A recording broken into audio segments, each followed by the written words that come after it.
if we pass this bill, there is nothing that a child would be arrested for outside of the classroom that they could not still be arrested for inside of the classroom. That seems to be a misconception and some misinformation about this bill. So not only are children of color much more likely to be charged under these sort of disruption laws, which is what we're talking about, a very specific school disruption law, but 25% of the arrests that happen are kids with disabilities. So most of you know I have worked for years with kids, particularly on the autism spectrum, and also ran the Tourette Syndrome Association for the Mid-Atlantic area.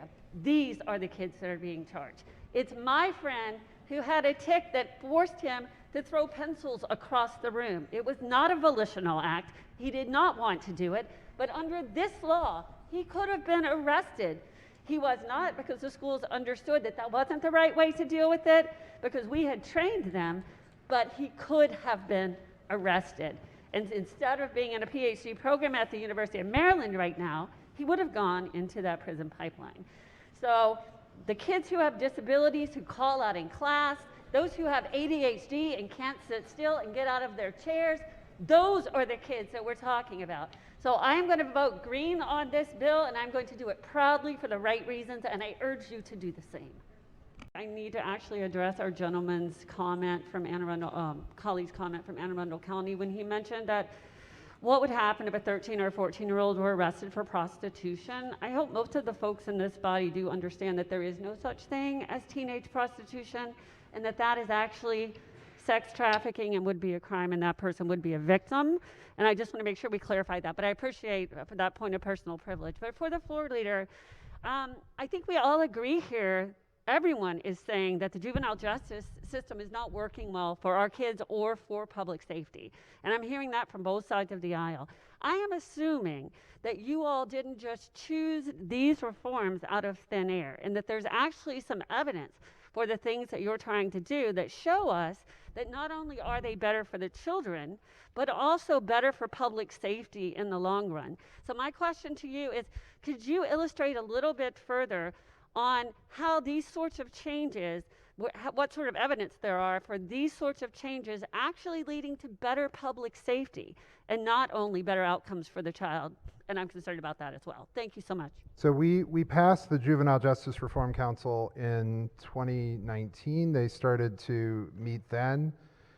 In 19 into 20, the council had substantive conversations and really dug in deep, looking at the different parts of the juvenile justice system from top to bottom. We met during, obviously, the first parts of COVID, and we saw the changes to the juvenile justice system that started to happen as there was an effort, at least at that point, to begin to not detain quite as many kids, obviously, for COVID reasons. So that was one of the things, one of the very practical things that we were able to look at. And what we were able to see as we put some of those kids closer to community services, those kids were not coming back. Those kids were not coming back into the system.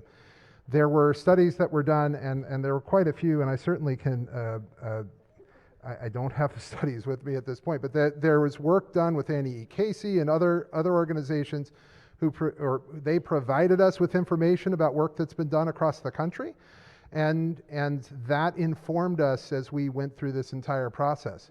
Again, it resulted, I mean, this was a panel that was majority appointed by the governor, had legislators on it, did have a member of the police on it, and in Commissioner Harrison, had state's attorneys on it, and we actually came to a place where, 23-1, a wide-ranging support of after learning what we did for this set of recommendations. And so I'm proud of it, and I think that it will have a positive impact on making our streets safer.